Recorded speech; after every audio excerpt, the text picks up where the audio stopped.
L'origine de Notre-Dame-des-Neiges.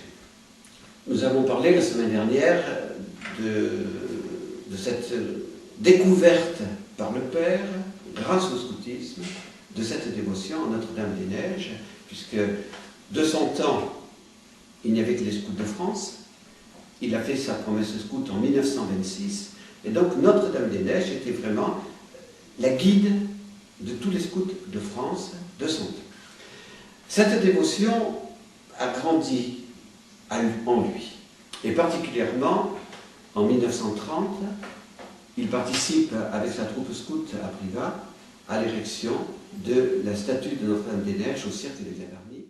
Cette statue a été bénite par le cardinal Gerlier, et cette statue donc a la forme de la Vierge Marie qui porte l'enfant et qui présente l'enfant au monde. Et puis, il découvre petit à petit que cette dévotion à Notre-Dame-des-Neiges, l'origine de cette dévotion est à Rome.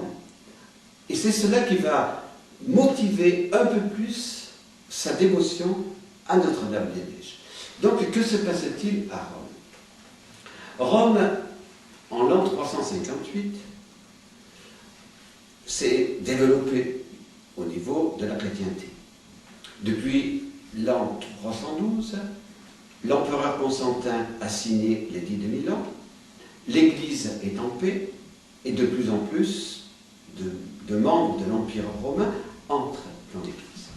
L'empereur Constantin a donné au pape le territoire du Latran. Là va être édifiée sa cathédrale et puis les locaux dont il a besoin pour diriger l'Église. L'empereur Constantin fait construire une basilique sur le tombeau de Saint-Pierre, une basilique sur le tombeau de Saint-Paul, mais pas de basilique en honneur de la Vierge Marie. Pourquoi cela? Les théologiens ont compris que Dieu n'a pas voulu que la dévotion à la Vierge Marie se développe pendant les premiers siècles. La raison est toute simple. Si cette dévotion s'était développée, on aurait fait de la Vierge Marie une déesse, comme on trouvait la déesse Artémis, comme on trouvait la déesse Diane.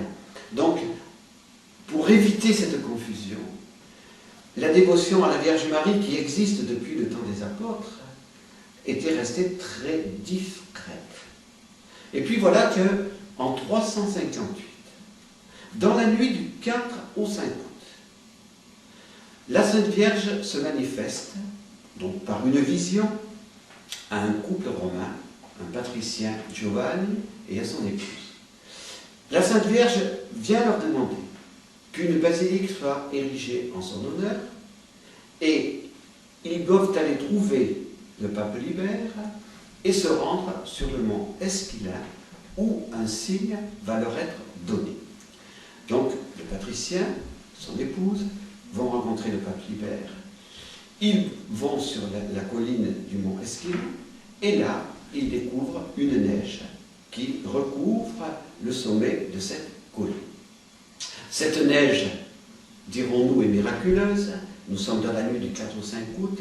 Il n'est pas tombé de la neige sur tout le reste de la ville de Rome, mais simplement ici, pour être un signe du lieu où la basilique doit être érigée.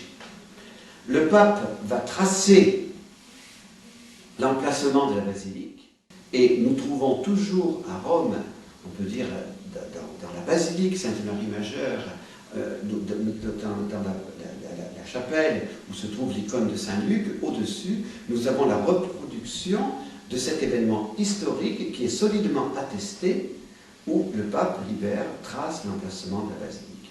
Toutes les années à Rome, le 5 août, est célébrée la mémoire de cet événement historique, et cette année encore, le cardinal archiprêtre de la basilique Sainte-Marie Majeure a rappelé cet événement important.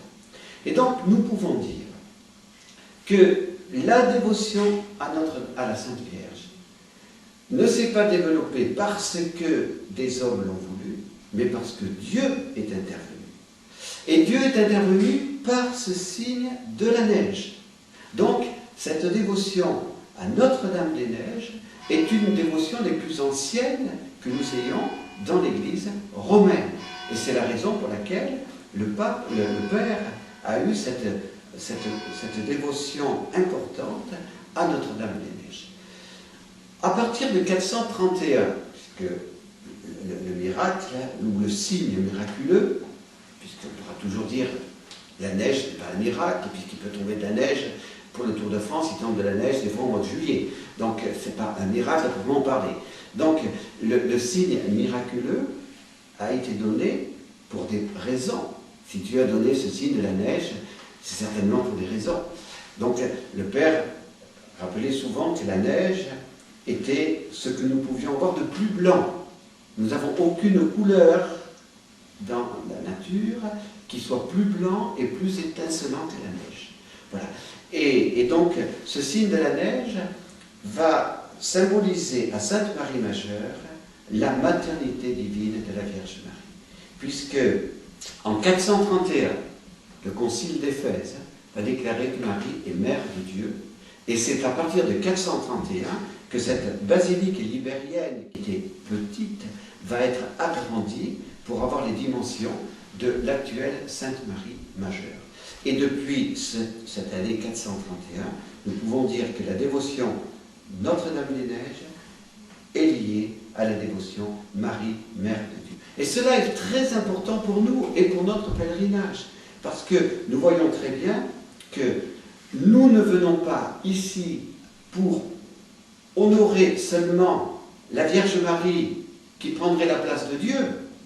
Nous venons ici pour honorer une créature, notre sœur, qui est devenue mère de Dieu par une grâce tout à fait particulière de l'Esprit Saint, telle que nous le révèlent les évangiles, et qui est devenue ensuite notre mère. Et donc, Notre-Dame-des-Neiges nous renvoie toujours à Jésus. Notre-Dame-des-Neiges nous conduit toujours à Jésus. Notre dévotion à Notre-Dame-des-Neiges doit être, comme le rappelait Jean-Paul II, doit être christocentrique, c'est-à-dire toujours tournée sur le Christ. Et donc, ce que la Sainte Vierge nous donnera, ce que Notre-Dame-des-Neiges nous obtiendra, c'est un amour de plus en plus grand pour Jésus. Elle nous conduit à Jésus.